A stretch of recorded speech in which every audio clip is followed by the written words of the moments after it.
ಭಾರತ ಹಾಗೂ ಪಾಕಿಸ್ತಾನದ ನಡುವೆ ಘರ್ಷಣೆಯಾಗ್ತಿದೆ. ಪಾಕಿಸ್ತಾನ ಭಾರತದ ಮೇಲೆ ನಿರಂತರವಾಗಿ ಕದನ ವಿರಾಮ ಉಲ್ಲಂಘಿಸಿ ಅಪ್ರಚೋದಿತ ದಾಳಿ ನಡೆಸ್ತಾನೇ ಇದೆ. ಇದಕ್ಕೆ ಪ್ರತಿಯಾಗಿ ಭಾರತೀಯ ಸೇನೆ ಕೂಡ ತಕ್ಕ ಪ್ರತ್ಯುತ್ತರ ನೀಡ್ತಾ ಇದೆ. ಇಂತಹ ಸಮಯದಲ್ಲೇ ಬ್ಲಾಕ್ಔಟ್ ಅಂದ್ರೆ ಏನು ಅಂತ ತಿಳಿದುಕೊಳ್ಳುವುದು ಅತಿ ಮುಖ್ಯ.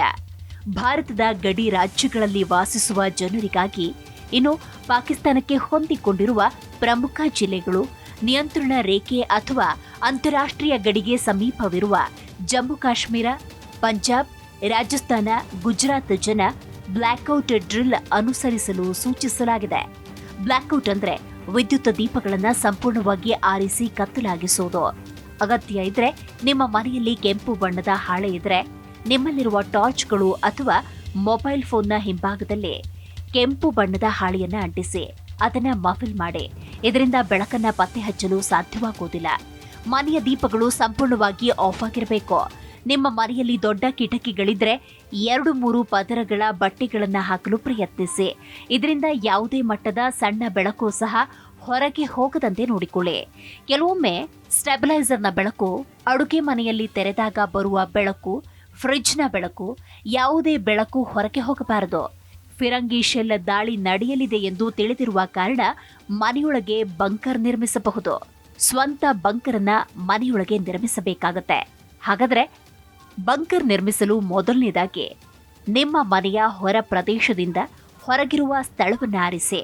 ಅಂದ್ರೆ ಮನೆಯ ವರಾಂಡ ಅಥವಾ ಅಂಗಳದಂತಹ ಸ್ಥಳ. ನೆಲಮಹಡಿಯಲ್ಲಿ ನಿಮಗೆ ಬಾತ್ರೂಮ್ಗಳಿದ್ರೆ ಅಲ್ಲಿ ಬಂಕರ್ ನಿರ್ಮಿಸಿ. ಸಣ್ಣ ಕೋಣೆ ಇದ್ರೆ ಮತ್ತು 4 ಕಡೆ ಗೋಡೆಗಳಿದ್ರೆ, RC ಸೀಲಿಂಗ್ ಅಥವಾ ಕಂಬಗಳಿದ್ರೆ ಆ ಪ್ರದೇಶವನ್ನ ನಿಮ್ಮ ಬಂಕರ್ ಪ್ರದೇಶವನ್ನಾಗಿ ಮಾಡಿಕೊಳ್ಳಬಹುದು. ನಿಮಗೆ ಕೋಣೆ ಸಿಕ್ಕಿದ್ರೆ ಈಗ ನಿಮ್ಮ ಮನೆಯಲ್ಲಿರುವ ದೊಡ್ಡ ಹಾಸಿಗೆಗಳನ್ನು ತೆಗೆದುಕೊಳ್ಳಿ. ಅವುಗಳನ್ನ ಚೌಕಾಕಾರದಲ್ಲಿ ಜೋಡಿಸಿ ಒಂದು ಪದರವನ್ನ ರಚಿಸಿ. ಅದರ ಮೇಲೆ ಇನ್ನೊಂದು ಪದರವನ್ನ ಹಾಕಿ 2-3 ಹಾಸಿಗೆಗಳನ್ನ ಇರಿಸಿ. ಬೇಕಾದ್ರೆ ಟೆಂಟ್ನಂತೆ ತ್ರಿಕೋನ ಆಕಾರದಲ್ಲೂ ಮಾಡಿಕೊಳ್ಳಬಹುದು. ಮಕ್ಕಳಿಗಾಗಿ ವಿಶೇಷವಾಗಿ ತ್ರಿಕೋನ ಆಕಾರವನ್ನ ಮಾಡಿ ಮಕ್ಕಳನ್ನ ಅದರೊಳಗೆ ಹಾಕಿ. ಅದರ ಮೇಲೆ 2-3 ಹಾಸಿಗೆಗಳನ್ನ ಮತ್ತು ಹೊದಿಕೆಗಳನ್ನ ಹಾಕಿ. ಶೆಲ್ ದಾಳಿಯಾದರೆ ಮತ್ತು ಮೇಲ್ಛಾವಣಿ ಒಡೆದ್ರೆ ಅದರ ಮೇಲೆ ಬೀಳತ್ತೆ ಮತ್ತು ಅಷ್ಟು ಹಾನಿಯೂ ಆಗೋದಿಲ್ಲ. ನಿಮ್ಮ ಬಳಿ ಗಟ್ಟಿಯಾದ ಮರದ ಹಲಗೆ ಅಥವಾ ಟೇಬಲ್ ಇದ್ರೆ ಅದನ್ನ ಸಹ ಬಳಸಬಹುದು. ಅದರ ಕೆಳಗೆ ನಿಮ್ಮ ಇಡೀ ಕುಟುಂಬವನ್ನ ಇರಿಸಿ. ಮೇಜಿನ ಮೇಲೆ ಹಾಸಿಗೆಗಳನ್ನ ಹರಡಿ. ಮನೆಯಲ್ಲಿರುವ ಎಲ್ಲಾ ಹಾಸಿಗೆಗಳನ್ನ ಬಳಸಿ ಬಂಕರ್ ನಿರ್ಮಿಸಿ. ನಿಮ್ಮ ಮನೆಯ ಮೆಟ್ಟಿಲುಗಳ ಕೆಳಗೆ ಇರುವ ಜಾಗ, ನೀವು ಮೊದಲ ಅಥವಾ 2ನೇ ಮಹಡಿಯಲ್ಲಿ ವಾಸಿಸ್ತಾ ಇದ್ರೆ ಅದು ತುಂಬಾ ಸುರಕ್ಷಿತವಾಗಿರುತ್ತೆ. ಅಲ್ಲಿ ನಿಮ್ಮ ಸ್ವಂತ ಬಂಕರ್ ಅನ್ನ ನಿರ್ಮಿಸಬಹುದು. ನಿಮ್ಮ ಮನೆಯ ಎಲ್ಲಾ ಕಿಟಕಿಗಳಲ್ಲಿ ನಿಮ್ಮ ಮನೆಯಲ್ಲಿರುವ ಮಂಚ ಅಥವಾ ಯಾವುದೇ ಗಟ್ಟಿಯಾದ ಮೇಲ್ಮೈಯನ್ನ ಹಾಕಲು ಸಾಧ್ಯವಾದ್ರೆ ಅದು ಬಹಳ ಉತ್ತಮ. ಹೆಚ್ಚುವರಿ ಹಾಸಿಗೆಗಳಿದ್ರೆ ಅವುಗಳನ್ನ ಹಾಕಬಹುದು.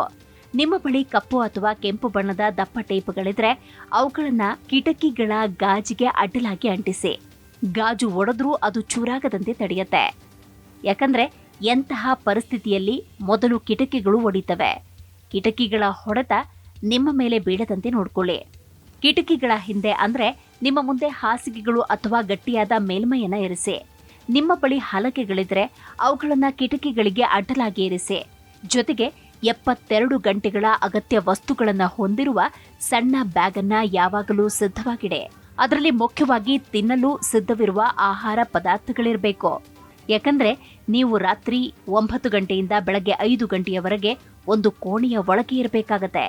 ಇಡೀ ಕುಟುಂಬ ಒಟ್ಟಾಗಿ ಮನೆಯ ಅತ್ಯಂತ ಸುರಕ್ಷಿತ ಕೋಣೆಯ ಒಳಗೆ ಹೋಗಿ. ಅದರಲ್ಲಿ ಕನಿಷ್ಠ 5-6 ಲೀಟರ್ ನೀರಿರಬೇಕು. ನಿಮ್ಮ ಎಲ್ಲಾ ಪ್ರಮುಖ ವಸ್ತುಗಳು, ಹಣ ಅಥವಾ ಚಿನ್ನವನ್ನ ಆ ಕೋಣೆಗೆ ಸ್ಥಳಾಂತರಿಸಿ ಮತ್ತು ಅವುಗಳನ್ನ ಬ್ಯಾಗ್ನಲ್ಲಿ ತುಂಬಿಸಿ. ಸ್ಥಳಾಂತರಿಸುವ ಪರಿಸ್ಥಿತಿ ಉಂಟಾದಾಗ ಮಾತ್ರ ಸ್ಥಳಾಂತರಿಸಿ. ಶೆಲ್ ದಾಳಿ ಅಥವಾ ಮಾರ್ಟರ್ ದಾಳಿ ನಡೀತಾ ಇರುವಾಗ ಯಾವುದೇ ಕಾರಣಕ್ಕೂ ಹೊರಗೆ ಹೋಗಬೇಡಿ. ಜನರು ಹೊರಗೆ ಬಂದು ಏನ್ ನಡೀತಿದೆ ಅಂತ ನೋಡೋಣ ಅಂತ ಹೇಳ್ತಾರೆ. ಆದ್ರೆ ಹೊರಗೆ ಹೋಗಬೇಡಿ. ಮನೆಯೊಳಗೆ ಇರಿ. ಸಂಪೂರ್ಣವಾಗಿ ಒಳಗೆ ಇರಿ. ಸ್ಥಳಾಂತರಿಸಲು ಹೇಳಿದಾಗ ನಿಮ್ಮ ವಸ್ತುಗಳನ್ನು ತೆಗೆದುಕೊಂಡು ತಕ್ಷಣ ಹೊರಡಿ.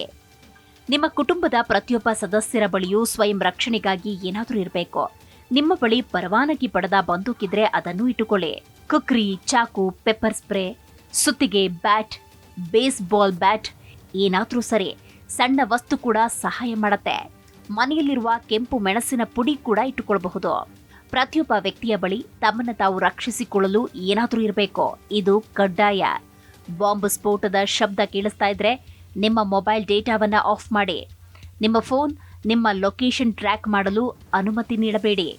ನಿಮ್ಮ ಮೊಬೈಲ್ ಫೋನ್ನಲ್ಲಿ ಯಾವುದೇ ಅಪರಿಚಿತ ಕರೆಗಳನ್ನು ಸ್ವೀಕರಿಸಬೇಡಿ. ಯಾವುದೇ ಅಪರಿಚಿತ ಲಿಂಕ್ಗಳನ್ನು ಕ್ಲಿಕ್ ಮಾಡಬೇಡಿ. ಯಾವುದೇ ರೀತಿಯ ವಿಡಿಯೋಗಳನ್ನು ಮಾಡಬೇಡಿ. ಇನ್ನು ಇಡೀ ಕುಟುಂಬವನ್ನು ಗುರುತಿಸಲು ಅನುಕೂಲವಾಗುವಂತೆ ಕೈಗೆ ಕೆಂಪು ಬಣ್ಣದ ಸಣ್ಣ ಬ್ಯಾಂಡ್ ಅಥವಾ ರಬ್ಬರ್ ಬ್ಯಾಂಡ್ ಅನ್ನು ಧರಿಸಬಹುದು. ಮನೆಯಲ್ಲಿರುವ ರಬ್ಬರ್ ಬ್ಯಾಂಡ್ಗಳು ಒಂದೇ ಬಣ್ಣದಲ್ಲಿದ್ದರೆ ಎಲ್ಲರೂ ಅದೇ ಬಣ್ಣದ ಬ್ಯಾಂಡ್ ಅನ್ನು ಹಾಕಿಕೊಳ್ಳಿ. ಇದು ಗುರುತಿಸಲು ಬಹಳ ಉಪಯುಕ್ತ. ಇನ್ನು ನಿಮ್ಮ ಬಳಿ ಸಾಕು ಪ್ರಾಣಿ ಇದ್ರೆ ನಿಮ್ಮೊಂದಿಗೆ ಸ್ಥಳಾಂತರಿಸಲಾಗುತ್ತೆ.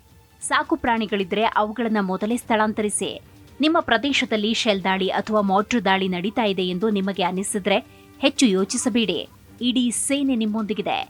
ಭಾರತೀಯ ಸೇನೆ, ಭಾರತೀಯ ವಾಯುಸೇನೆ, ಭಾರತೀಯ ನೌಕಾಪಡೆ, BSF ಎಲ್ಲ ಅರೆಸೇನಾ ಪಡೆಗಳು ನಿಮ್ಮೊಂದಿಗಿವೆ. ಭಾರತದ ನಾಗರಿಕರನ್ನ ಗುರಿಯಾಗಿಸಿಕೊಂಡು ನಡೀತಾ ಇರುವಂತಹ ಪಾಕಿಸ್ತಾನದ ದಾಳಿಯ ಸಂದರ್ಭದಲ್ಲಿ ಧೃತಿಗೆಡುವ ಅಗತ್ಯವಿಲ್ಲ. ಯಾವುದೇ ಹಂತದಲ್ಲಿ ಭಯಪಡಬೇಡಿ. ನಿಮ್ಮ ಹಿಂದೆ ಮಹಾಭಾರತದಂತಹ ಶಕ್ತಿ ಇದೆ. ಚಿಂತೆಯ ಅಗತ್ಯವಿಲ್ಲ. ಆದರೆ ನೆನಪಿಡಿ, ಜೀವವನ್ನು ಉಳಿಸಿಕೊಳ್ಳುವ ಮೂಲಕ ಅವರ ಉದ್ದೇಶವನ್ನು ನೀವು ನಾಶಪಡಿಸಬಹುದು. ನಿಮ್ಮ ಬುದ್ಧಿವಂತಿಕೆಯಿಂದ ಎಂಥ ಪ್ರತಿಕೂಲ ಸಮಸ್ಯೆಯನ್ನ ಎದುರಿಸಬಹುದು. ಇನ್ನೊಂದು ವಿಚಾರವನ್ನ ತಿಳಿಸಲೇಬೇಕು. ಒಂದು ವೇಳೆ ನೀವು ಸ್ಥಳಾಂತರಿಸುತ್ತಿದ್ರೆ, ನೀವು ಓಡುವ ಪರಿಸ್ಥಿತಿಯಲ್ಲಿದ್ದರೆ, ಏನಾದರೂ ಸಂಭವಿಸುತ್ತಿದ್ರೆ ಯಾವಾಗಲೂ ಹಾವಿನಂತೆ ಓಡಿ. ನೇರವಾಗಿ ಒಂದೇ ಕಡೆಗೆ ಓಡಬೇಡಿ. ಇದರಿಂದ ನಿಮ್ಮನ್ನ ಟ್ರ್ಯಾಕ್ ಮಾಡಲು ಸಾಧ್ಯವಾಗುವುದಿಲ್ಲ.